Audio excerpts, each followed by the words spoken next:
Setelah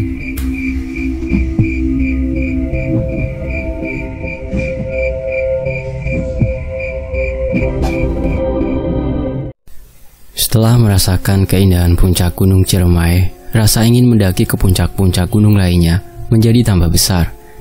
Walaupun sempat mengalami kejadian horor di jalur pendakian Gunung Ciremai waktu itu, tidak membuat nyaliku ciut, karena aku dan sahabat-sahabatku berasumsi kejadian janggal di pendakian Ciremai waktu itu terjadi karena ulah dari seseorang yang mempunyai niat buruk di gunung itu. Cerita pendakianku kali ini berawal dari bertemunya aku, Mia, dan Leni dengan dua orang teman baru yang bernama Dina dan Ratna. Keduanya menemui kami di kantin tempat biasa kami berkumpul di kampus tempat kami kuliah. Entah mendapat cerita dari mana, tapi Dina dan Ratna tahu kalau sewaktu kami mendaki Gunung Ciremai, kami mendapatkan teror dari penghuni gunung tersebut. Aku dengar-dengar kalian pernah dapat pengalaman horor di Ciremai, ujar Dina yang terlihat tomboy dengan pakaian yang dikenakannya. Kamu tahu dari mana? Tanya Leni sambil mengernyitkan dahinya. Cerita tentang kalian udah menyebar di sini. Masa kalian gak tahu? Ujar Ratna yang tersenyum kepada Dina. Ya gitu deh. Ada sedikit gangguan waktu di Gunung Ciremai, tapi alhamdulillah kita selamat dan bisa lanjut ke puncak. Jawabku yang merasa agak risih dengan tatapan kedua teman baru kami ini. Terus kalian masih mau muncak lagi? Atau kalian udah ngerasa kapok dengan kejadian horor di Ciremai waktu itu? Tanya Ratna sambil meminum es teh manis di hadapannya. Kapok? Gak ada istilah kapok dalam hidup kita, Rat. Justru kita sedang merencanakan pendakian ke gunung yang katanya punya jalur mistis, Gunung Arjuno. Kita mau muncak bertiga, ya nggak Dis, Mi? Jawab Leni yang sepertinya kesal dengan pertanyaan-pertanyaan Ratna dan Dina. Wih, keren. Beneran kalian mau ke Arjuno? Tanya Dina dengan rasa kagumnya. Iya dong, kita emang udah rencana buat ke Arjuno via Purwosari. Jawab Mia yang membuatku sangat terkejut dengan kelakuan kedua sahabatku ini. Asik, kita boleh gabung gak? Tanya Dina dengan wajah serius kepada kami. Kalian yakin berani ke Gunung Arjuno? Aku gak mau kalau nanti kalian membatalkan rencana sehari sebelum keberangkatan. Mending kalian pikirin dulu deh matang-matang. Ini Gunung Arjuno loh, yang terkenal dengan jalur mistisnya. Jawab Leni dengan mantap, seolah dia pernah ke Gunung Arjuno. Tenang aja, aku udah pernah sekali ke sana kok. Dan Ratna 2 kali ke Arjuno lintas jalur. Jadi aku pikir gak ada masalah sih. Jawab Dina yang sontak membuat kami terkejut. Terus kapan rencana kalian buat muncak ke Arjuno? Tanya Ratna yang sekarang membuat kami kebingungan untuk menjawab. Ya pengennya sih cepetnya, tapi kan kita harus menyesuaikan jadwal dulu. Jawab Leni santai. Ya udah, nanti coba aku sama Ratna cari waktu yang pas dan mempersiapkan semua juga. Nanti kita berkabar lagi ya. Sekarang aku cabut duluan. Ayo Rat. Ujar Dina yang segera pergi meninggalkan kami. Haduh, keluh Leni sambil menepuk jidatnya. Sotoy sih kamu, kayak berani aja kamu buat ke Gunung Arjuno. Di sana tuh tempat orang semedi. Jadi gunung itu emang terkenal angker. Udah, kalau Dina sama Ratna nanyain tentang pendakian ke Gunung Arjuno, kita skip aja. Nggak usah deh sosokan kesana. Ucapku yang gemes karena ucapan Leni kepada Dina dan Ratna tadi. Udah, gak usah dipikirin kali. Lagian kita juga baru kenal mereka. Jadi gak masalah kalau kita tolak aja ajakan mereka nanti. Jawab Mia dengan tenang. Cabut yuk, anterin aku ke rumah Bang Wawan. Aku mau belajar masak sama ibu. Ucap Mia lagi yang merubah topik pembicaraan. Cie, belajar masak sama calon ibu mertua. Hai, balas Leni dengan tersenyum kepada Mia. Ayolah, kita ngumpul sekalian di rumah Bang Wawan. Aku penasaran juga sih tentang Gunung Arjuno. Aku mau tanya sama Romi, Panjul, Bang Wawan, atau Suryadi, imbuhku yang sudah bersiap untuk meninggalkan kantin. Kasur? Celetuk Leni dengan tawanya yang kencang. Kasihan Len, masa ya orang dipanggil kasur, mentang-mentang badan dia agak lebar. Balasku kepada Leni yang disambut tawa oleh kedua sahabatku itu. Iya sih, Panjul sering nyeritain tentang Suryadi alias kasur ke aku. Kasur tuh best friend-nya si Panjul. Dan itu udah terbukti di beberapa pendakian mereka, terutama pendakian perdana kasur di Gunung Lawu, ujar Leni menjelaskan kepadaku dan Mia. Hebat si kasur itu, bawa badan aja berat, ditambah harus bawa carrier buat mendaki. Celetuk Mia yang membuat kami tertawa. Dis, telepon Ayang Romi, minta jemput lah. Pinta Leni yang merasa malas memesan taksi online. Siap, tapi kalau Romi nggak bisa, kamu telepon Panjul ya. Minta dia buat antar kita ke rumah Bang Wawan, jawabku. Gila kamu, Panjul mau ngantar kita pakai apa? Pakai gerobak, jawab Leni yang lagi-lagi membuat kami tertawa. Kasihan ah, nanti aja aku telepon Panjul, biar nyusul ke rumah Bang Wawan, imbuh Leni lagi. Setelah setengah jam menunggu, akhirnya Romi datang menjemput kami. Dan kami pun kaget ketika Romi sudah bersama Panjul saat itu. Panjang umur kamu, Pangeran Kodok, baru aja kita ngomongin kamu, ujar Leni kepada Panjul yang ada di samping Romi. Ya, kerjaan perempuan apa sih kalau nggak gibahin laki orang, apalagi orang tampan kayak gue. Pasti dia jadi bahan obrolan cewek-cewek kayak kalian, balas Panjul yang mendapat toyoran dari Leni. Kalian berdua pernah ke Gunung Arjuno? Tanya Mia kepada Romi dan Panjul. Sekali, waktu itu gue sama Wawan, Cemen dan Yuda. Itu juga dadakan, dan nginep di rumah saudaranya Yuda yang ada di desa Tambakwatu, Purwosari, jawab Romi yang sedang mengemudikan mobilnya. Aman gak yang? Maksudku, ada hal-hal aneh gak waktu itu? Tanyaku yang ikut penasaran dengan Gunung Arjuno. Alhamdulillah aman-aman aja sih. Di sana banyak orang yang sedang menjalani laku tapa atau bersemedi gitu. Ada banyak situs peninggalan zaman kerajaan. Pokoknya seru lah, jawab Romi menceritakan. Sebelum kalian ke Arjuno, mending kalian ke Gunung Lawu atau ke Merbabu, Dis, balas Panjul menanggapi pertanyaanku tadi. Emang kenapa, Jul? Tanya Leni penasaran. Iya, kalau menurut gue jalur Lawu masih oke lah buat pendaki pemula, dan juga pemandangannya keren kok di sana, jawab Panjul menjelaskan. Nah bener tuh, ke Arjuno butuh persiapan mateng. Kalau mau muncak lagi mending ke Lawu deh, imbuh Romi. Lu pernah ke Arjuna, Jul? Tanya Mia yang sedari tadi hanya menatap layar gadgetnya. Gue pernah ngopi di Arjuno, versi gaibnya Mi. Hehehe, jawab Panjul yang membuat kami makin tambah penasaran. Jul, mau dong diceritain pengalaman kamu di Arjuno, celetuk Leni sambil memegang pundak Panjul dari belakang dengan suara manja. Anjir, merinding dodol, jawab Panjul yang segera memalingkan wajahnya ke belakang. Iya Jul, ceritain dong, pinta Mia yang sama penasarannya dengan Leni. Ceritanya panjang, nanti aja kalau udah sampai di rumah Wawan, jawab Panjul yang kembali duduk dan menatap ke arah depan. Bener ya Bang Sulham, ujar aku yang membuat Panjul bergidik. Ih, merinding gue, celetuk Panjul bergidik. Sialan lu, emangnya kita kuntilanak yang bikin lu merinding apa? Jawab Leni yang membuat Panjul dan Romi tertawa. Tidak terasa kami pun sudah sampai di depan rumah Bang Wawan yang terlihat sangat teduh dan sejuk. Siapapun pasti betah ketika duduk sambil ngobrol di halaman rumah yang hijau dengan tanaman hiasnya.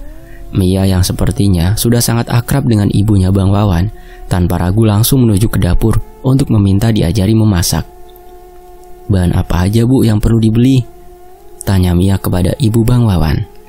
Bahannya sudah cukup semua, tinggal masak aja, jawab ibu Bang Wawan yang super duper ramah. Dis, Len, sini, ujar Mia memanggil aku dan Leni. Buset deh Mia, udah kayak di rumahnya sendiri aja, gerutu Leni yang mengajakku untuk menyusul Mia di dapur.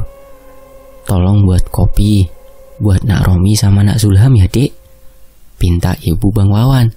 Siap Bu, jawabku yang membuat Mia mengernyitkan dahi. Gue udah sering kesini juga Mi, jadi udah kayak biasa lah, ibuku yang membuat Leni geleng-geleng. Di teras rumah Bang Wawan terlihat sudah berkumpul teman-teman kami yang secara tidak sengaja datang ke rumah Bang Wawan saat itu. Padahal tuan rumah belum pulang dari bekerja. Tepat banget kalau rumah Bang Wawan ini dijadikan base camp teman-temannya. Romi, Panjul, Kasur, Cemen, dan Nurul sudah bercanda di teras depan. Aku dan Leni segera membawakan minuman panas dan juga camilan ke teras rumah yang terlihat riuh dengan suara canda kawan-kawan kami itu. "Lu udah ketemu Yuda, bro?" tanya Cemen kepada Romi yang membuat suasana berubah seketika. "Belum sih. Udah beberapa kali gue hubungi, tapi gak dia respon," jawab Romi singkat. "Emang gimana ceritanya, bro? Sampai Yuda bisa ngalamin kejadian yang menurut cerita dia bener-bener bikin merinding?" tanya Cemen lagi. Romi, Panjul, Leni, dan aku sendiri pun mulai menceritakan apa yang kami alami saat itu. Barulah setelah kami menceritakan dari sudut pandang kami, Mia mulai menceritakan betapa hancurnya perasaan Mia saat itu yang sempat ditinggal pergi oleh Yuda di jalur pendakian sebelum Yuda jatuh terguling dengan sendirinya. "Gue ngeliat ada nenek-nenek rambutnya putih, bergaun hitam, ada di belakang Yuda setelah Yuda terjatuh. Nenek itu memberi isyarat ke gue untuk segera pergi dari tempat gue berada dengan mengayunkan tangannya. Sumpah, nenek itu kelihatan marah banget. Dan yang lebih serem lagi, mata nenek itu berubah menghitam ketika kedua tangannya mulai meraih leher Yuda. Langsung aja gue lari turun. Karena selain takut, Yuda juga bilang kalau kita jalan sendiri-sendiri aja. Dia udah males ngeliat muka gue," ujar Mia menceritakan kejadian yang menimpanya di Gunung Ciremai waktu itu. Cemen pun terlihat menunduk mendengarkan apa yang diceritakan Mia. "Gue gak nyangka Yuda punya pikiran sejelek itu," balas Cemen sambil menghembuskan nafas kasarnya. "Kita udah maafin Yuda kok, dan gue pribadi gak nyimpan dendam sedikit pun. Gue udah ikhlas atas apa yang udah dilakuin Yuda ke gue," Ibu Mia dengan mata berkaca-kaca. "Ngopi-ngopi lah, keburu dingin nih kopi," sahut Panjul yang membuat suasana hening menghilang. "Sur, minum Sur. Kayaknya lu haus banget. Badan lu kisut tuh," celetuk Panjul meledek kasur yang membuat kami tersenyum dan segera melupakan kejadian di Ciremai waktu itu. "Memangnya Bang Wawan belum cerita ke lu ya apa yang menyebabkan teror di pendakian perdana kita waktu itu?" ujarku yang merasa kurang suka dengan pertanyaan Cemen yang sepertinya sedikit membela Yuda. "Udah kok," jawab Cemen sedikit kaget dengan pertanyaanku tadi. "Nah, ya udah, emang si monyet itu yang salah dan bikin pendakian perdana gue jadi horor," balas Leni ketus. "Udahlah, katanya kalian mau denger cerita pendakian gue di Gunung Arjuno," seru Panjul yang membuat kami segera menganggukkan kepala. "Oke deh, gue cabut duluan ya. Gue mau nganter Nurul dulu," ucap Cemen yang segera berdiri dan menyalami kami semua. "Oke bro, nanti balik ya, kan lu belum ketemu Wawan," balas Romi yang mengantarkan sahabatnya menuju keluar pintu pagar. "Pastilah, aku mau nganter Nurul pulang, terus aku balik lagi kok," balas Cemen yang sudah duduk di motornya. "Jadi gimana Jul? Ceritain pendakian lu di Arjuna waktu itu," tanya Mia yang terlihat kembali membawa makanan dari dalam rumah Bang Wawan, disusul ibu Bang Wawan yang ikut duduk di samping Mia. "Iya Zul, ibu juga mau dengar cerita kamu," ucap ibu Bang Wawan yang membuat suasana semakin hangat dan penuh keakraban. "Iya bu," jawab Panjul sambil menggaruk kepalanya. "Waktu itu saya berangkat ke Malang bersama 3 teman saya. Salah satunya kasur kapuk ini bu," ujar Panjul memulai ceritanya. Mungkin karena bercerita di depan ibunya Wawan, bahasa Panjul agak sedikit lebih baik ketika menceritakan kejadian mengerikan yang dialaminya di Gunung Arjuno. "Nih, gara-gara kasur kapuk, kita berempat terpisah, dan saya kembali masuk ke dimensi lain atau alam gaib di sana bu," ujar Panjul sambil melirik kasur yang hanya tersenyum sebelum ikut menceritakan kejadian itu. "Emang dasar kasur blow on, buang air kecil di belakang bangunan kecil yang merupakan sebuah petilasan di pos 3. Ya namanya orang gak tahu, pak kasur ini main nyelonong ke belakang bangunan itu dengan santainya. Saya dan kedua teman saya tidak tahu kalau kasur ke belakang bangunan itu untuk buang air kecil, hanya duduk sambil beristirahat di sana," ujar Panjul yang membuat kami semua memandang ke arah kasur atau Suryadi ini. "Ih, on banget sih lu Sur," celetuk Leni yang membuat ibu Bang Wawan menggelengkan kepalanya sambil tersenyum. "Itu kan tempat keramat. Ih, gak bengkak tuh Sur," ibu Leni yang lagi-lagi membuat kami tertawa. Setelah kasur kembali berjalan ke arah kami, tiba-tiba langit jadi gelap bu. Mendung hitam yang dalam hitungan menit datang menyelimuti tempat yang tadinya cerah. Spontan, "Wuih, kita panik ya Sur," ucap Panjul yang dianggukan kepala oleh kasur. "Perut saya tiba-tiba sakit Bu," ucap kasur yang ikut menceritakan kejadian itu.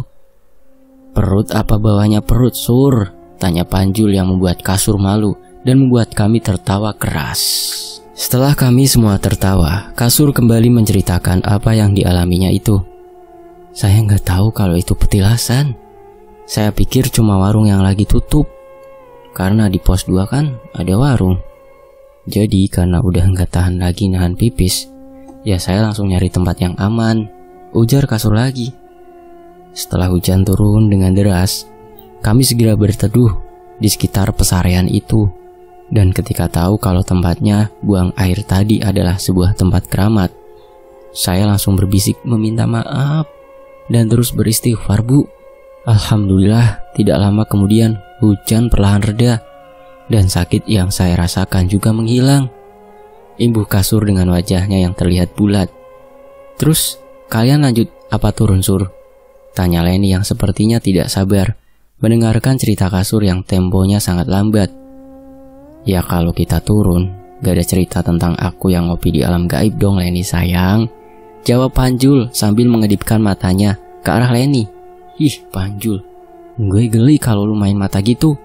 Gue siram teh manis nih," ucap Leni yang merasa gregetan dengan kelakuan Panjul. Iya, jawab Panjul yang melanjutkan ceritanya tadi. Karena kita nggak tahu apa yang dilakukan kasur tadi, tanpa ada rasa takut atau pikiran-pikiran negatif, kami lanjut jalan ke pos 4. Tapi sampai di pesarean Sang Hyang Wenang, kasur ngeluh kalau burung pipitnya sakit. Ujar Panjul dengan tawanya yang membuat kami semua tertawa geli mendengarnya. "Ya, tiba-tiba aku ngerasa kayak jadi gede banget. Maaf ya Bu," imbuh kasur yang sepertinya malu dengan hal yang dialaminya itu. "Bengkak Sur," celetuk Leni yang membuat Ibu Bang Wawan undur diri dari tempatnya karena ada tamu yang juga berkunjung ke rumahnya. "Ya udah, kalian lanjutin ceritanya. Itu sepertinya teman Ibu yang mau pesan kue," ucap Ibu Bang Wawan sambil tersenyum. Terus gimana Sur? Bengkaknya hilang gak?" tanya Leni lagi. "Waktu itu gue berdoa, ya Allah hilangkan sakitnya, tapi jangan hilangkan bengkaknya," ujar Surya dengan konyol yang membuat kami semua tertawa lagi. "Gila lu, mau menang banyak," balas Mia yang kini mulai ikut berkomentar setelah ibunya Bang Wawan pergi. "Cie, tadi jaim banget lu di depan calon ibu mertua," godaku sambil mencolek dagu Mia dan membuat semua bersorak. "Lanjutlah, berisik nih anak bontot," ujar Mia sambil noyor kepalaku. Memang di antara aku, Leni dan Mia, akulah yang terbilang paling muda. Dan juga menurut mereka, aku paling manja. Dan kelakuanku kepada Mia dan Leni kadang seperti seorang adik kepada kakaknya. "Serius lu berdoa kayak gitu Sur?" tanya Leni penasaran. "Ya enggak lah, boro-boro bisa mikir kayak gitu. Ngerasain sakit karena burung pipit gue yang berubah jadi ayam Bangkok aja bikin gue hampir pingsan. Dan karena ngelihat muka gue pucat, baru anak-anak sadar kalau gue lagi gak baik-baik aja waktu itu. Gue yang lihat celana kasur berubah jadi lebih gede di bagian depannya, langsung nanya ke dia, kenapa bisa kayak gini Sur?" Lalu si kasur menceritakan apa yang dia dilakuin di pos 3 tadi. Dan anehnya, bukannya mikir untuk putar balik atau turun lagi, kasur malah ngajak jalan terus. "Ya karena waktu itu dia udah kehilangan kesadarannya sih," ucap Panjul lagi. "Jadi dari pesarean itu lu udah gak sadar Sur?" tanya Romi yang mulai tertarik dengan cerita Panjul dan kasur ini. "Tiba-tiba badan gue dingin dan pandangan gue gelap bro," jawab kasur dengan wajah serius. "Jadi ternyata dari petilasan Sang Hyang Wenang tadi, gue sama yang lainnya jalan bareng zombie bro." Panjul malah cengengesan, "Lanjutin lagi," celetuk Leni yang sudah tidak sabar. Sampai di pos 4, kasur langsung masuk ke sebuah bangunan yang bentuknya kayak rumah. Terus dia guling-gulingan sambil ngoceh gak jelas gitu. Nah, gue bujek sama Napi kebingungan ngelihat kasur yang suaranya tiba-tiba terdengar jadi gede dan serak. Dia ngomong gini nih, "Bocah kurang ajar, ora ono adab, mati kue." Suara kasur serak dan besar, dengan mata yang putih semua. Sontak aku sama yang lain bingung dan takut. Tapi karena tahu kalau saat ini kasur lagi kerasukan, gue pelan-pelan ngajak itu sosok yang ada di tubuh kasur buat mediasi. "Maaf Mbah, sampean siapa ya? Tolong jangan ganggu teman saya Mbah," seru gue dengan tenang. Tapi tubuh kasur yang tadi rebahan di tanah tiba-tiba berdiri dengan tubuh sedikit membungkuk dan dengan satu tangan di belakangnya. "Koncomu iki kurang ajar le, ora duwe adab, ngotori panggonanku. Saiki aku nggawa sukma bocah iki. Awakmu bali lunga saka panggonan iki," jawab sosok yang merasuki kasur dengan bahasa Jawa. Untungnya temen gue si Napi bisa bahasa Jawa, jadi dia tahu apa yang diucapkan sosok tadi.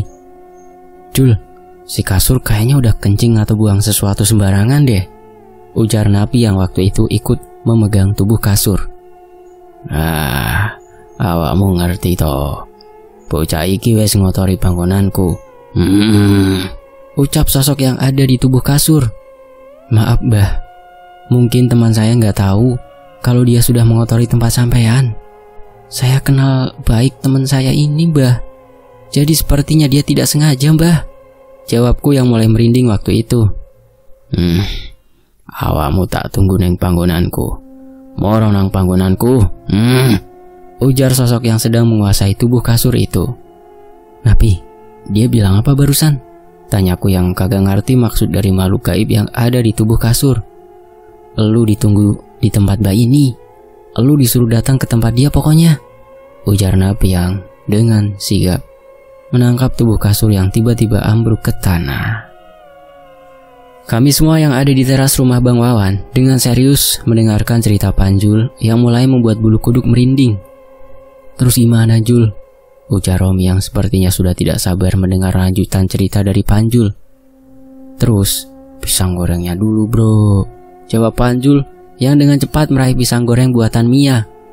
"Ih Panjul, lanjutin," ucapku yang juga sudah tidak sabar. "Lanjutin Sur," jawab Panjul sambil menyenggol tubuh kasur. "Lah gua kan pengsan Jul, mana gua tahu apa yang lu lakuin," jawab kasur yang lagi-lagi membuat kami tertawa tapi agak sedikit sebal. Oke, dengerin nih. Gue, Napi sama Bucek lalu mengangkat tubuh kasur ke sebuah balai-balai yang ada di bangunan itu. Gue seret badan kasur yang tebel banget ini. Habis itu, gue berunding sama Napi dan Bucek. Gue minta salah satu dari mereka buat nemenin gue balik lagi ke pos 4 yang gue yakini tempat sosok makhluk yang merasuki tubuh kasur tadi. Tapi sialnya, mereka gak mau kalau sendirian nganterin gue. Kalau dua-duanya nganterin gue, lah kasur gimana? Gue takut dia bangun dan pergi sendirian. Di situ gue mikir keras buat nyakinin diri gue. "Terus lu diantar siapa Jul?" tanya Leni sambil makan pisang gorengnya. Karena gak ada yang berani nganterin gue, mau gak mau ya gue balik sendiri ke pos 3. Mana udah gelap, terus gerimis pula. Pokoknya suasananya serem banget dah. Auranya beda kayak di Ciremai. Auranya bikin merinding sepanjang jalan, ujar Panjul yang bergidik ketika menceritakan apa yang dia alami. Dengan niat nolongin kawan gue ini, gue tepis keraguan di hati dan benak gue. Gue terus berjalan di gelap malam yang dingin dirambah gerimis buat balik ke pos 3. Sampai di petilasan Sang Hyang Wenang, aku ngerasa ada sosok yang udah menungguku. Sosok itu terlihat tersenyum dan melambai ke arahku. Tanpa rasa takut sedikit pun, aku berjalan ke arah sosok yang aku pikir adalah seseorang yang sedang ritual. Pas aku deketin, aku kaget bukan main. Ketika sosok embah-embah dengan badan yang gemuk berdiri tanpa menginjak tanah, alias ngambang. Sosok itu lalu memanggilku dan mengajakku berjalan buat ngikutin dia. "Temanmu itu bodoh atau memang gak ngerti ya?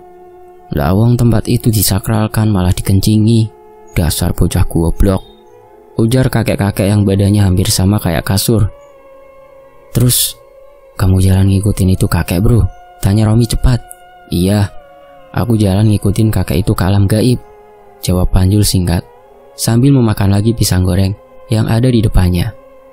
Mia yang merasa sedikit tidak sabar pun lalu mengangkat piring berisi pisang goreng yang ada di meja dan membawanya ke dalam. "Selesaiin cerita lu, baru habisin tuh pisang goreng," seru Mia yang kembali duduk di sampingku. Hehe, parah lu Mi, balas Panjul dengan tertawa. Nanti aja deh gue tulis ceritanya. Sekarang aku mau balik dulu. Ada jadwal les piano nih, imbu Panjul dengan wajah serius. Panjul, sergah kami semua yang ada di tempat itu. Wih, ramai bener nih, ucap Wawan yang melihat kami sedang berkumpul di rumahnya. Nemenin Mia bro, katanya Mia malu kalau nunggu lu di sini sendirian. Hehehe, ujar Panjul yang sontak membuat Mia tersipu. Bisa aja lu gantungan kunci, balas Wawan yang langsung masuk menaruh barang bawaannya. Ketika Bang Wawan kembali lagi ke teras rumahnya, Bang Wawan lalu mengajak kita semua untuk masuk ke dalam rumah karena ibunya sudah menyiapkan makan untuk kami. Hah? Ibu udah nyiapin makan bang? Seru Mia yang segera masuk ke dalam rumah. Calon mantu PA, ujar Leni ke arah Mia yang membuat Bang Wawan tersenyum. Setelah makan, kami tidak lagi dapat mendengarkan Panjul melanjutkan ceritanya karena emaknya menelpon dan meminta Panjul untuk mengantarnya ke rumah saudaranya. Sampai cerita ini aku tulis, aku juga belum tahu kelanjutan kisah Panjul yang mencoba menolong kasur. Mungkin nanti biar Panjul sendiri aja kali ya yang menceritakannya. Sekarang kita lanjut ke ceritaku, Mia, dan Leni yang mengalami kejadian menegangkan, mengharukan, dan menyeramkan di Gunung Arjuno. Beberapa hari kemudian, aku, Mia, dan Leni kembali bertemu dengan Dina dan Ratna. Mereka kembali membahas tentang rencananya untuk mendaki ke Gunung Arjuno. Gimana nih, trio wek-wek, beneran mau ikut kita ke Arjuno? Tanya Dina yang berjalan menghampiri kami. Kata-kata Dina tadi sontak membuat Leni meradang. Dengan gaya khasnya, Leni menjawab bahwa dia siap kapan aja buat mendaki. Kapan lu mau berangkat? Hah? Tanya Leni dengan ketus. Wih, santai mbak, gue kan cuma nanya. Lagian emang kalian bener-bener punya nyali buat naik ke Arjuno? Ujar Ratna yang terdengar seperti mengejek kami. Gak usah banyak ngomong ya, kalian tentuin kapan waktunya, kami siap, jawabnya tegas dan langsung berdiri meninggalkan kedua orang yang baru kami kenal, tapi sudah membuat kami jengkel. Mia mengajak kami untuk lanjut ke rumahku untuk membahas tantangan dari dua ubur-ubur tadi yang mengajak kami nanjak ke Arjuno. Sesampainya di rumahku, Mia dan Leni langsung buka laptop dan mencari tahu tentang Gunung Arjuno, baik itu via Purwosari, Sumber Berantas, Tretes, dan Lawang. Kami harus mengetahui medan yang akan kami tempuh nanti, agar tidak terjadi sesuatu yang tidak kami inginkan. Awalnya aku akan menanyakan jalur-jalur tersebut kepada Romi, Bang Wawan, atau Panjul. Tapi Mia dan Leni melarangku, karena sudah pasti Romi, Bang Wawan, atau Panjul akan ikut bersama kami. Ya, kalau Bang Wawan atau Romi ikut, kita malulah sama dua ubur-ubur itu. Lu gak ngerasain diremehin tadi? Ujar Leni yang terlihat fokus menatap layar gadgetnya. Iya sih, tapi kalian yakin mau ke sana? Tanyaku yang membuat kedua sahabatku menatap tajam ke arahku. Yakin? Yakin-yakinnya? Jawab keduanya serentak. Aku yang jadi anak bawang pun hanya bisa mengangguk mendengar jawaban dari keduanya. Ya udah ya, gue ikut, jawab gue dengan tegas. Alat apa yang belum kita punya, Dis? Tanya Mia yang masih fokus dengan laptopnya. Gue cek list dulu deh, jawabku singkat. Dibuat list kalian aja, Dis. Kalau bisa kita beli semua peralatan yang belum kita punya, seru Leni menambahkan. Siap. Setelah memastikan peralatan kami lengkap, kami pun sudah mengetahui jalur-jalur yang akan kami lalui. Kami pun sudah siap jika sewaktu-waktu dua ubur-ubur tadi memberikan tanggal keberangkatan ke Arjuno. Seminggu berlalu, dua ubur-ubur itu kembali menemui kami di kantin biasa tempat kami kumpul. Dian dan Ratna memberitahukan bahwa minggu depanlah pendakian ke Arjuno akan dijalankan. Keduanya juga sudah mengurusi maksi online dan memesankan tiket untuk kami bertiga. Tiket busnya biar kami aja yang bayar sendiri. Kalian urus aja sih maksi online-nya. Gue malas ngurus-ngurus begituan, ujar Leni kepada dua ubur-ubur yang ada di hadapan kami ini. Tenang aja mbak, semua udah kita siapin. Kalian tinggal siapin logistik buat kalian aja. Registrasi online, tiket bus malam udah aman. Gua sama Ratna juga udah bawa logistik. Jadi kalian hitung sendiri logistik untuk kalian ya, jawab Dina panjang lebar menjelaskan. Sampai ketemu Jumat depan, nanti hari Kamisnya gue hubungin kalian lagi. Ibu Ratna yang menggandeng tangan Dina dan beranjak pergi. Idih, itu cewek beneran apa bencong sih? Tanyaku yang sedikit takut dengan penampilan Ratna. Hush, nggak boleh begitu bontot, ujar Mia sambil menggelengkan kepalanya. Mendekati hari keberangkatan, Dina menghubungi Mia dan memberitahukan bahwa mereka akan berangkat dari terminal bus Grogol, Jakarta Barat. Entah Dina mendapat nomor milik Mia dari mana. Kami tidak memperdulikannya waktu itu, karena kami sedang fokus dengan barang yang akan kami bawa di dalam tas carrier kami masing-masing. Hari Jumat pukul 12 siang, kami sampai di terminal Grogol dan langsung bertemu Dina, Ratna, dan satu orang pria yang sudah bersamanya. Di sini, Mia mengaku sedikit curiga dengan pria yang sedang bersama Dina dan Ratna itu. Mia mengaku pernah bertemu dengan pria itu sewaktu bersama Yuda dulu. Kok perasaan gue gak enak ya setelah ketemu tuh cowok, ujar Mia yang berbisik perlahan kepada aku dan Leni. Kenapa, Mi? Tanyaku yang jadi ikutan was-was. Gue kayak pernah ketemu sama ini orang deh. Tapi di mana ya? Gue lupa. Jawab Mia yang berusaha mengingat sosok pria yang berada tidak jauh dari tempat kami berdiri. Lu salah orang kali, Mi, ucap Leni yang berusaha menenangkan Mia. Gue pernah ngeliat cowok itu sama Yuda seminggu setelah kita dari Ciremai, jawab Mia yang terus memperhatikan cowok yang bertubuh tinggi besar itu. Semoga aja pendakian ini gak ada hubungannya dengan Yuda, bisik Mia perlahan.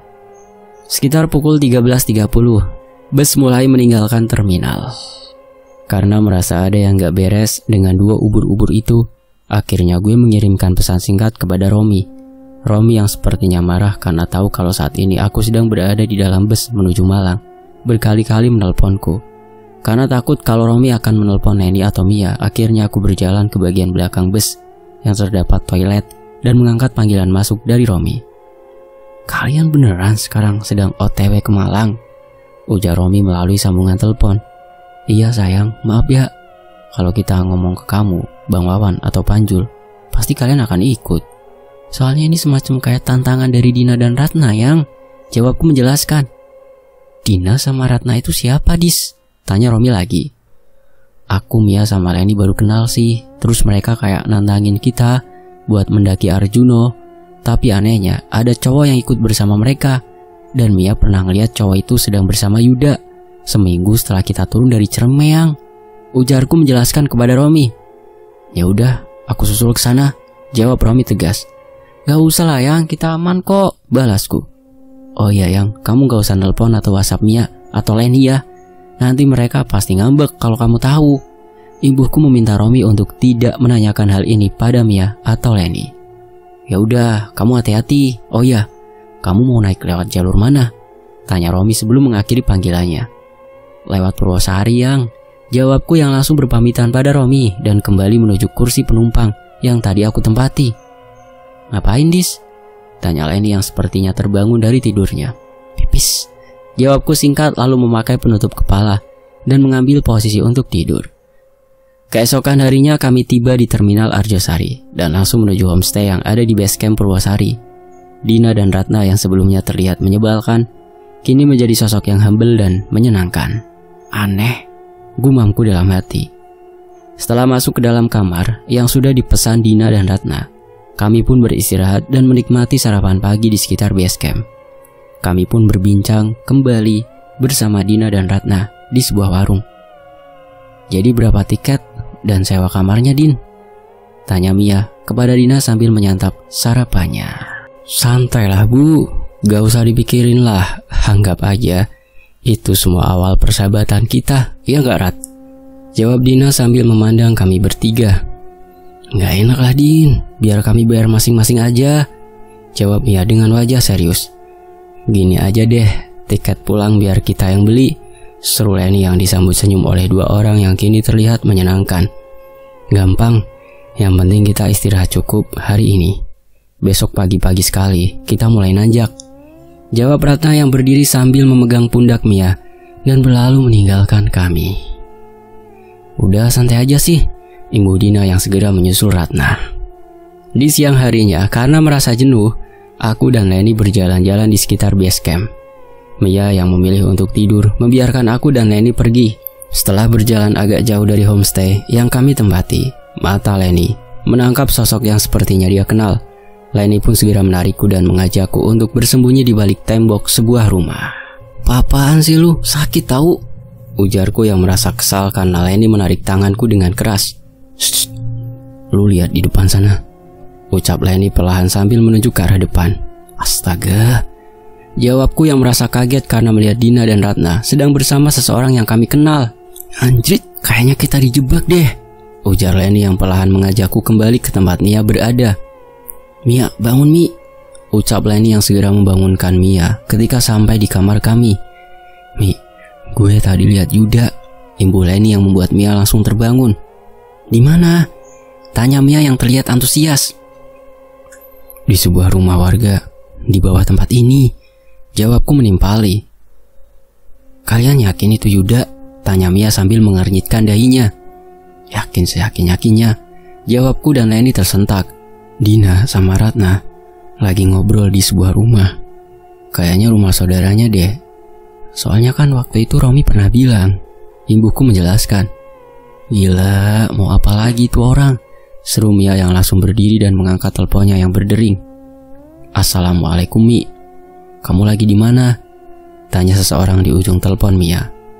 "Waalaikumsalam, aku lagi sama Gladys dan Leni bang," jawab Mia yang kembali duduk di pinggir tempat tidurnya. "Rencana mau naik hari ini apa besok pagi?" tanya seseorang yang ternyata adalah Bang Wawan. "Besok bang, maafin aku ya bang, aku gak bilang." "Ya udah gak apa-apa, yang penting kalian hati-hati aja. Jangan lupa perlengkapan dan logistik, dan jaga jarak agar tetap rapat satu sama lain ketika berada di jalur nanti. Saling jaga aja ya Mi," balas Bang Wawan yang memotong ucapan Mia. Suara Bang Wawan benar-benar membuat kami bertiga bimbang waktu itu. Tapi kami juga tidak bisa membatalkan pendakian ini, karena sudah pasti kami merasa sungkan dengan Dina dan Ratna. "Lanjut gak Mi?" tanya Leni yang dengan wajah serius. Belum sempat Mia menjawab pertanyaan dari Leni, seseorang terdengar mengetuk pintu kamar kami.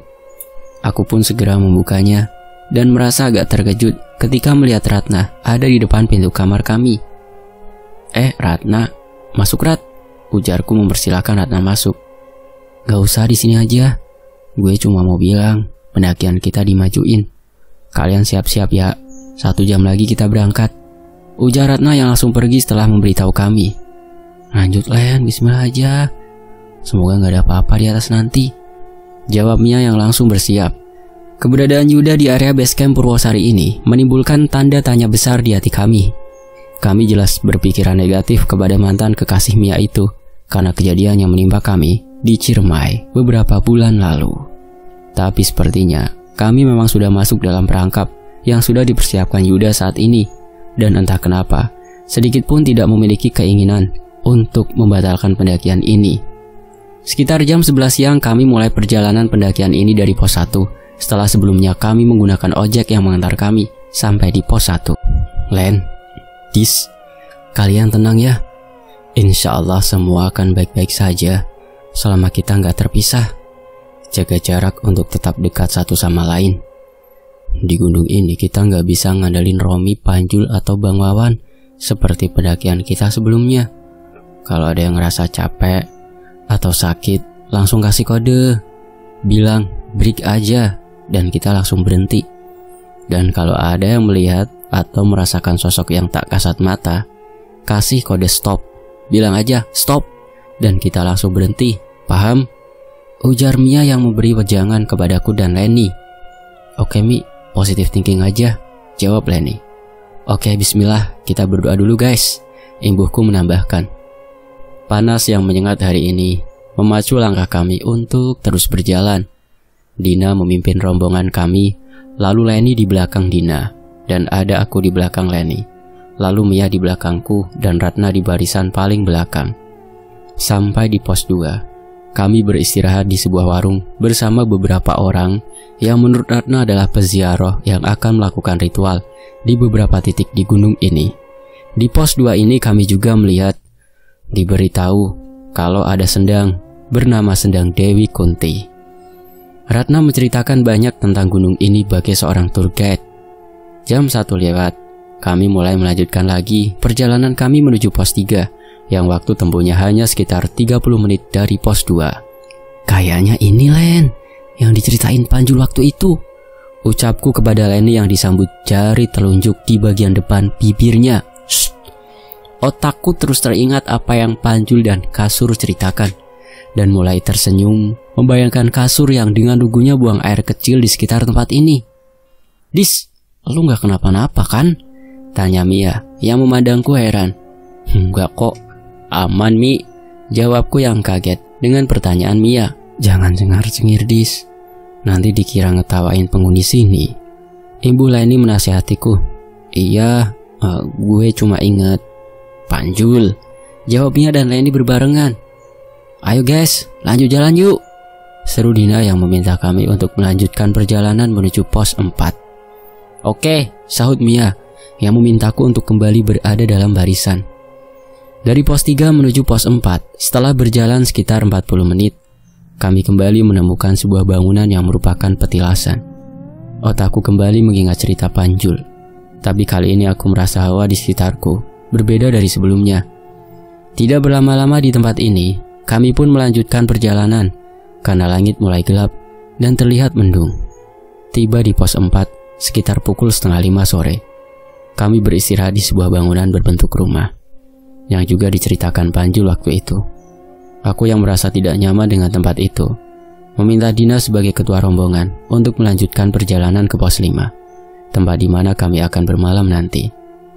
Dari pos 4 ke pos 5, Mia yang berada di belakangku sempat terlihat olehku sedang berbincang serius di tengah jalur bersama Ratna. Entah apa yang mereka bicarakan, aku sendiri tidak tahu waktu itu. Gimana Mi? Ujarku memanggil Mia yang masih terlihat di bawahku. Aman, jawab Mia yang dengan cepat berjalan lagi. Perlahan langit pun berubah menjadi gelap. Kami yang masih berada di jalur pendakian mulai memakai headlamp di kepala masing-masing. Dan setelah 1 jam lebih berjalan, akhirnya kami sampai di pos 5, tempat yang menjadi awal dari datangnya malapetaka yang menimpa Mia dan juga berimbas padaku dan juga Leni tentunya. Aku, Mia, dan Leni awalnya berharap jika di pos 5 ini akan banyak pendaki yang mendirikan tenda di sini. Tapi harapan kami bertiga harus pupus ketika di pos 5 tampak sepi sekali. Dina yang sudah berada di depan sebuah bangunan yang berbentuk rumah di pos 5 ini meminta kami untuk langsung istirahat di dalam bangunan tersebut. Tapi kami menolaknya dan memilih untuk mendirikan tenda tidak jauh dari bangunan itu. Setelah tenda berdiri, kami pun berbagi tugas dan mulai memasak perbekalan yang kami bawa. Dina dan Ratna yang memilih bermalam di bangunan itu sepertinya langsung tertidur karena tidak lagi terdengar suara mereka berdua. Setelah makan malam, ketika kami sudah bersiap untuk tertidur, tiba-tiba ada beberapa orang laki-laki menghampiri tenda kami. Orang-orang itu dengan kasar memukul tenda kami dan dengan suara kasar meminta kami untuk keluar dari dalam tenda. "Woi, keluar dari tenda kalian, cepat!" seru seorang laki-laki yang mulai membuka paksa pintu tenda kami. "Keluar atau kami seret kalian satu-satu," imbuh salah satu dari mereka lagi. Kami yang merasa sangat takut perlahan keluar dari dalam tenda untuk memastikan siapa yang berteriak lantang meminta kami keluar tadi. "Maaf, ada apa ya?" tanya Mia dengan wajah yang terlihat marah. Tanpa menjawab pertanyaan Mia, 2 lelaki yang ada di hadapan kami lalu meraih tangan Mia dan membawa Mia pergi dari hadapan kami. Aku dan Leni yang mencoba membantu Mia harus mengurungkan niat kami ketika ada 2 pria lain yang menghadang langkah kami. "Kalian jangan ikut campur, atau kami akan membawa kalian ke alas lali jiwa," ujar salah seseorang yang memakai penutup di wajahnya. Mia yang dengan sekuat tenaga meronta dan berteriak minta tolong harus pasrah ketika tubuhnya diseret oleh 2 orang lelaki yang tubuhnya lebih besar dari Mia. Leni yang berusaha berlari menyusul Mia harus merasakan pukulan di bagian wajahnya ketika tangan kekar lelaki yang menghadang kami tiba-tiba memegang tubuh Leni dan salah satu dari mereka memukul Leni hingga tidak sadarkan diri. Aku hanya bisa menangis melihat Leni jatuh tersungkur dan langsung pingsan, dan tangisku makin pilu ketika aku mendengar jeritan Mia yang terus memanggil namaku dan Leni untuk meminta tolong. "Urus temanmu ini, bawa masuk ke tenda, dan jangan kemana-mana jika ingin selamat. Paham?" ucap kedua orang yang berlalu pergi meninggalkan aku dan Leni. Aku segera membawa tubuh Leni ke dalam tenda, walau harus menyeret tubuhnya. Setelah itu, aku memberanikan diri untuk membangunkan Ratnah dan Dina yang berada di sebuah bangunan di pos 5 ini. Sampai di depan bangunan yang digunakan Dina dan Ratnah untuk beristirahat tadi, aku lalu mengetuk pintu bangunan tersebut dan berteriak memanggil Dina dan Ratnah. Tapi sepertinya bangunan itu kosong, tanpa seorang pun yang ada di sana. Aku lalu masuk ke dalam bangunan tersebut dan memeriksa barang-barang milik Dina dan Ratnah. Tapi sepertinya Dina dan Ratnah sudah pergi dari pos 5, meninggalkan kami bertiga, sebelum beberapa orang tadi datang dan membawa Mia. Aku segera kembali ke dalam tenda untuk membangunkan Leni yang masih pingsan akibat pukulan keras dari orang yang tidak kami kenal tadi. Aku kembali menangis. Ketika Leni tak juga kunjung tersadar. Aku tidak menyangka akan mengalami hal seperti ini sebelumnya. Yang kami khawatirkan dari awal perjalanan kami adalah gangguan-gangguan dari makhluk-makhluk penghuni gunung ini. Tapi tidak sedikit pun kami mengalami gangguan dari makhluk tak kasat mata di sini. Kenapa Mia sampai mengalami hal ini? Apa yang sudah dilakukannya sehingga ada orang yang menyakitinya saat ini? Berbagai macam pertanyaan mulai muncul di benakku. Apakah ini ada kaitannya dengan Yuda yang tadi pagi terlihat sedang bersama Dina dan Ratnah? Otakku terus berpikir keras. Air mata masih saja mengalir, membasahi kedua pipiku, dan Leni yang kini menjadi satu-satunya orang yang ada di tempat ini bersamaku tidak juga kunjung tersadar. Di keheningan malam ini, aku kembali mendengar suara langkah kaki berjalan ke arahku. Aku yang sudah tidak memiliki keberanian pun memilih pasrah akan apa yang menimpaku malam ini. Sesampainya di depan tenda, orang yang sepertinya aku kenal itu memanggil namaku dengan perlahan. "Dis, udah diam. Jangan nangis lagi. Kalau ada minyak kayu putih, cepat lu balurin ke dadanya Leni, biar dia cepat sadar," ucap suara perempuan yang masih terlihat di depan pintu tendaku. "Ratna," ucapku yang segera keluar dari dalam tenda dan memeluk Ratna dengan erat sambil menangis. "Udah diam, kalian aman di sini. Orang-orang itu cuma ngincer Mia aja," jawab Ratna yang sepertinya tahu akan hal ini. "Kok kamu tahu kalau orang-orang tadi cuma ngincer Mia?" tanyaku yang perlahan mundur dari hadapan Ratna. "Ceritanya panjang. Gue balik sini buat nolongin Mia, tapi sebelum itu gue mau minta air minum dan satu headlamp kalian," jawab Ratna yang membuatku sedikit lega. "Kamu tahu kemana orang-orang tadi membawa Mia pergi?"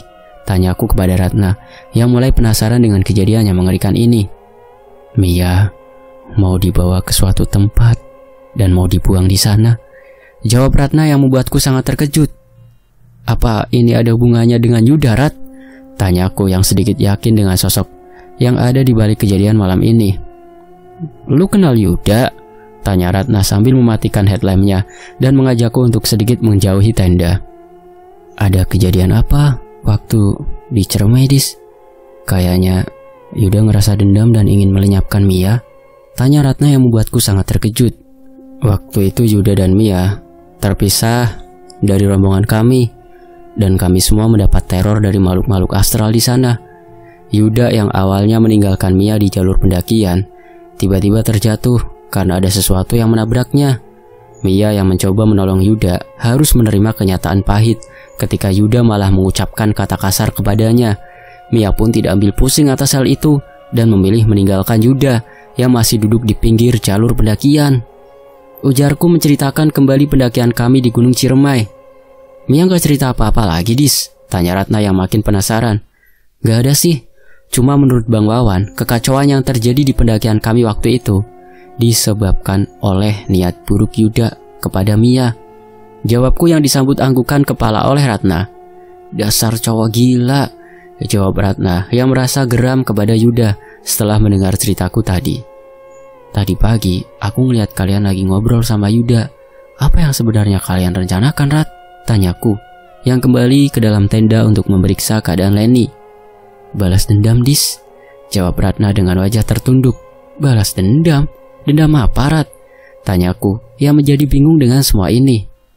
"Yuda ngerasa udah banyak berkorban buat Mia, dan hubungan mereka juga sudah lama berjalan. Yuda gak terima karena Mia memutuskan hubungannya. Jadi waktu di Ciremai niat Yuda adalah ingin kembali memperbaiki hubungan mereka, tapi Mia dengan tegas menolaknya dan memberitahukan kepada Yuda kalau sekarang dia udah punya cowok baru. Karena merasa tambah sakit hati dengan jawaban Mia, itulah muncul pikiran buruk di benak Yuda. Tapi rupanya pikiran buruk dan niat buruk Yuda harus dibayar dengan teror mengerikan di Gunung Ciremai malam itu. Terus sekarang apa yang mau Yuda lakuin sama Mia, Rat? Tanyaku yang mulai mengerti akar permasalahan yang sebenarnya. Mia mau dibuang di suatu tempat di gunung ini. Yuda mau Mia ngerasain apa yang dia rasain sewaktu di Ciremai, jawab Ratna sambil mengepalkan tangannya. Jadi semua akomodasi ke gunung ini Yuda juga yang nyediain, Rat? Tanyaku yang sedari awal sudah mulai curiga dengan Ratna dan Dina. Terus Dina kemana? Tanyaku lagi. Dina udah turun, tapi sepertinya dia lewat jalur lain di antara dua orang yang juga udah dibayar Yuda, jawab Ratna lagi. Terus kenapa lu balik lagi? Lu mau apa? Tanyaku dengan nada ketus. Aku sengaja menjauh dari rombonganku supaya bisa balik lagi ke sini dan mencari keberadaan Mia, jawab Ratna dengan yakin. Tapi sayangnya niat baik Ratna harus gagal ketika Dina bersama dua orang yang akan mengantarnya turun kembali lagi ke pos 5 tempat di mana aku berada saat ini. Lu ngapain di sini, Rat? Tanya Dina membentak Ratna. Gue nggak tega sama dua anak ini. Gue cuma mau mastiin mereka aman, jawab Ratna datar. Maaf ya, kita nggak bisa bantu kalian.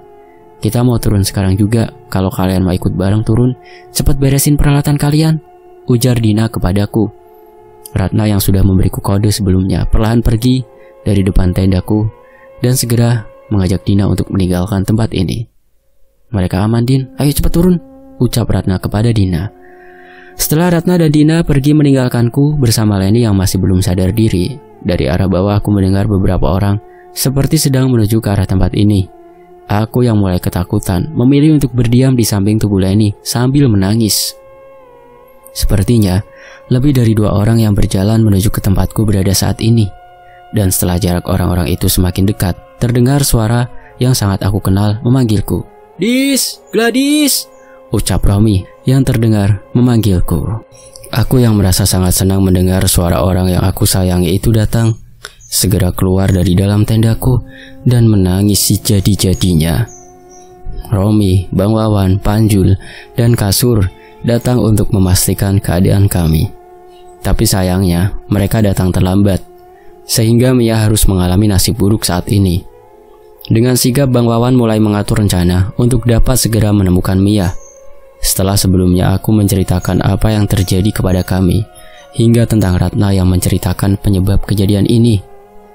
Karena ini masih gelap, gue minta Romi dan Kasur tetap di sini, menjaga Leni dan Gladys, biar gue sama Panjul naik untuk mengejar orang yang membawa Mia, ujar Bang Wawan menjelaskan rencananya. Setelah sepakat, Bang Wawan bersama Panjul pun segera bergerak ke arah atas untuk mencari Mia. Sementara Romi dan Kasur tetap di sini bersamaku dan juga Leni yang belum sadarkan diri. Kok kalian bisa secepat itu sih sampai di sini? Tanyaku yang penasaran dengan kehadiran Romi, Panjul, Kasur, dan Bang Wawan. Setelah kamu ngasih tahu aku kalau kamu sedang berada di bis tujuan Malang, aku langsung menghubungi Wawan dan segera berkumpul di rumah Wawan. Seperti biasa, kalau Wawan udah bilang punya firasat gak enak, berarti akan terjadi sesuatu. Akhirnya kami sepakat buat nyusul kalian.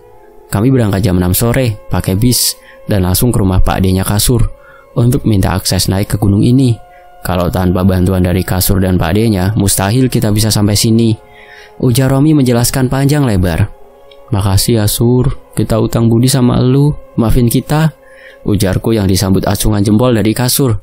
By the way, lu gak takut sama penghuni di sini, Sur? Tanyaku yang masih sangat penasaran dengan cerita Panjul dan Kasur yang mengalami kejadian aneh di gunung ini. Enggak, kan aku udah minta maaf. Aku juga udah bersihin tempat yang aku kotorin. Terus Pak Deku juga ngadain semacam selamatan gitu, biar para penghuni sini gak ganggu aku lagi, jawab Kasur menjelaskan.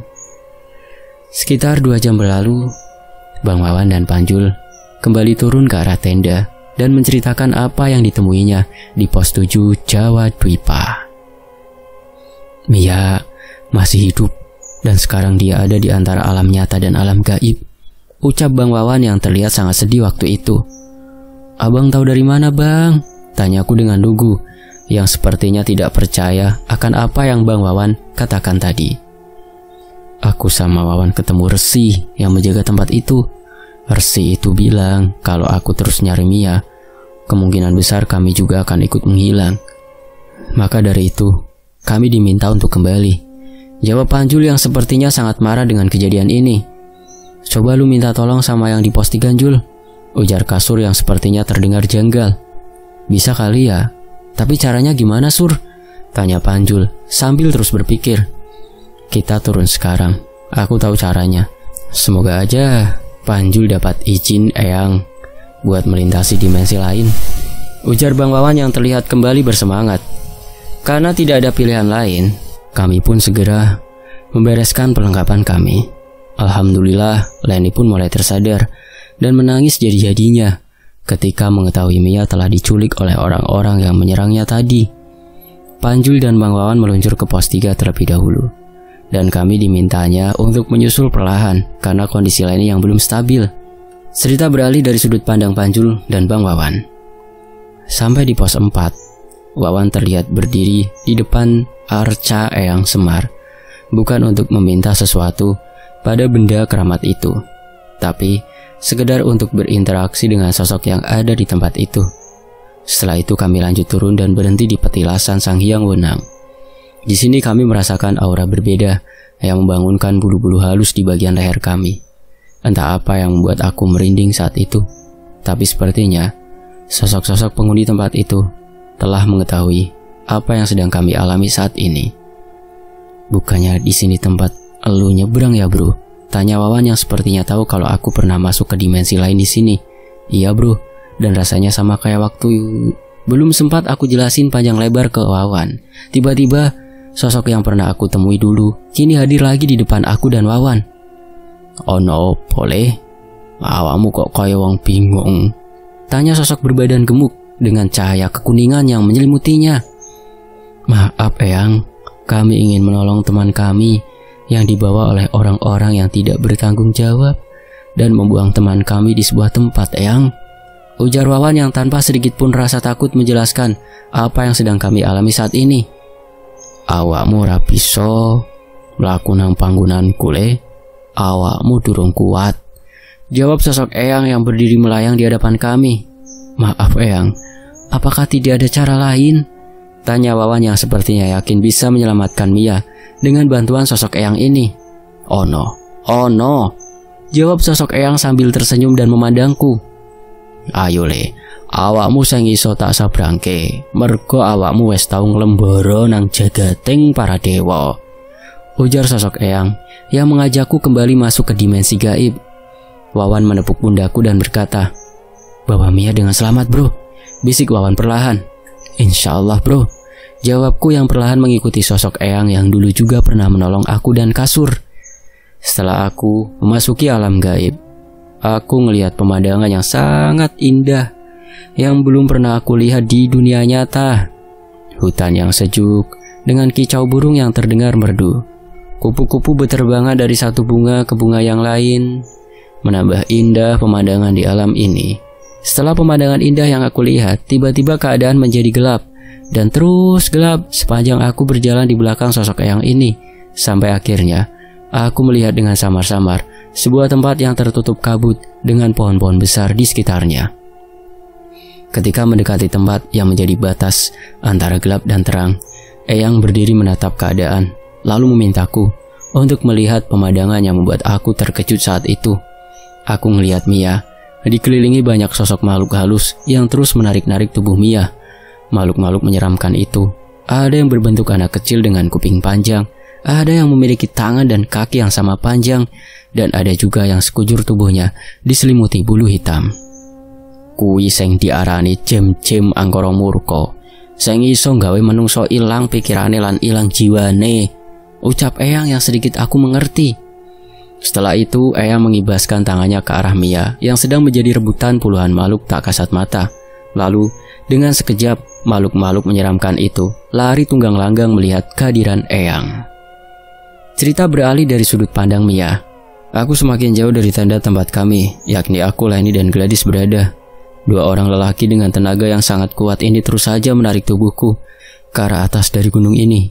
Aku yang tiba-tiba merasa pusing dan sesak nafas. Akhirnya kehilangan kesadaranku dan terjatuh di antara dua lelaki yang terus menarikku. Entah sudah berapa lama aku tidak sadarkan diri, dan ketika aku membuka kedua mataku, aku kini berada di sebuah tempat dengan ribunya pepohonan. Rasa haus yang kini aku rasakan memaksaku untuk segera berdiri dan mencari jalan untuk kembali ke tenda di mana tempat Gladys dan Lenny berada. Tapi karena kepalaku yang masih sedikit pusing, aku pun kembali terduduk bersandar pada sebuah pohon besar. Perlahan langit pun mulai terang, dan aku dengan jelas mulai dapat melihat ke sekitar tempatku berada. Sepertinya aku sedang berada di sebuah hutan dengan vegetasi rapat dan tertutup kabut. Apakah orang-orang itu membawaku ke alas lali jiwa ya? Tanyaku dalam hati. Tidak jauh dari tempatku berada, aku melihat botol air mineral yang masih tersegel. Aku pun segera mengambil botol air mineral itu, lalu segera meminumnya. Setelah merasa kondisiku membaik, aku memeriksa kondisi tubuhku dan di bagian pribadiku. Aku takut kalau orang-orang yang menyeretku semalam telah melakukan hal yang tidak aku inginkan. Tapi alhamdulillah semua aman. Orang-orang itu hanya membawaku ke tempat ini untuk sebuah tujuan yang belum aku tahu. Aku lalu perlahan pergi dari tempat di mana aku tersadar tadi dan mencoba mencari jalur pendakian. Matahari pun perlahan mulai menerangi bumi dengan sempurna, dan kabut yang menutupi tempat ini perlahan menghilang. Kulangkahkan terus kedua kakiku mengikuti kata hati yang mencoba menuntunku menemui jalan menuju tempat di mana teman-temanku berada. Aku merasa sudah jauh melangkah dari tempat di mana tadi aku tersadar. Tapi anehnya aku kembali lagi ke tempat semula. Ya Allah, apa yang sedang terjadi kepadaku saat ini? Apakah aku harus mati di sini? Bisikku dalam hati, karena mulai merasa putus asa. Aku kembali berjalan dan mengambil arah yang lain. Tapi lagi-lagi, aku kembali ke tempat di mana aku tersadar dari pingsanku. Rasa hati semakin tak menentu. Aku pun berteriak sekuat tenaga, lalu menangis meratapi nasib buruk yang sedang menimpaku. Ya Allah, selamatkan hamba. Hamba tidak ingin mati di sini. Ucapku berdoa dengan suara yang lantang. Kabut kembali datang menutupi tempatku berada saat ini. Aku pun mulai mendengar suara-suara seperti suara orang memanggil. Tapi suara itu seperti bergema dan berpindah-pindah tempat. Aku mencoba berpindah tempat untuk menghindari hembusan angin yang kini datang menerpa tubuhku. Dingin yang aku rasakan saat ini benar-benar membuatku tidak berdaya. Di saat aku hampir kehilangan kesadaranku, tiba-tiba aku melihat seseorang yang aku kenal sedang berjalan ke arahku. Aku yang mengira sosok itu adalah Bang Wawan, lalu memanggilnya dengan sekuat tenaga. Bang Wawan! Ucapku sambil menjulurkan tanganku. Ini Bang Panjul, Neng. Bang Wawan belum dapat SIM buat kesini, jawab sosok Panjul yang membuatku malu. Alhamdulillah, lu beneran Panjul kan? Tanyaku memastikan orang itu adalah salah satu sahabatku. Iya, ini Panjul asli tanpa bahan pengawet, jawab Panjul yang langsung mengidong tubuhku yang terasa lemas ini. Entah apa yang terjadi kemudian, dalam sekejap mata, aku yang merasa tubuhku menjadi hangat, dan di sampingku sudah ada Gladys dan Lenny. Alhamdulillah, lu udah sadar, Mia, ujar Lenny yang mengetahui aku sudah terbangun dari tidurku. Gue mimpi jelek banget deh, Len, ucapku kepada kedua sahabatku yang ada di sampingku kini.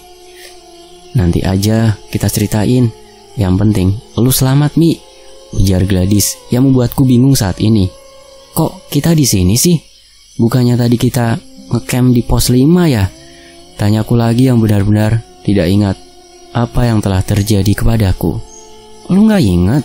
Semalam lu dibawa orang dengan paksa, Mi, tanya Lenny yang perlahan mengembalikan ingatanku. Panjul? Ujarku kaget ketika ingat kalau Panjul tadi seperti menggendongku. Ada noh di luar sama Bang Wawan, jawab Lenny yang membuatku terbangun dan segera menghampiri Bang Wawan. Ternyata di luar bangunan tempat aku, Lenny dan Mia berada, langit sudah terang, dan di sana aku juga melihat Panjul, Romi, Kasur, dan Bang Wawan. Demikianlah sebuah kisah. Semoga terhibur ya. Fakta Sejarah pamit. Terima kasih untuk penulisnya Bang Untung. Terima kasih juga buat teman-teman yang sudah menyimak sejauh ini di Fakta Sejarah. Mohon maaf kalau ada salah kata ya. Sampai jumpa di kisah lainnya. Wassalamualaikum. Tetap di Fakta Sejarah. Alhamdulillah.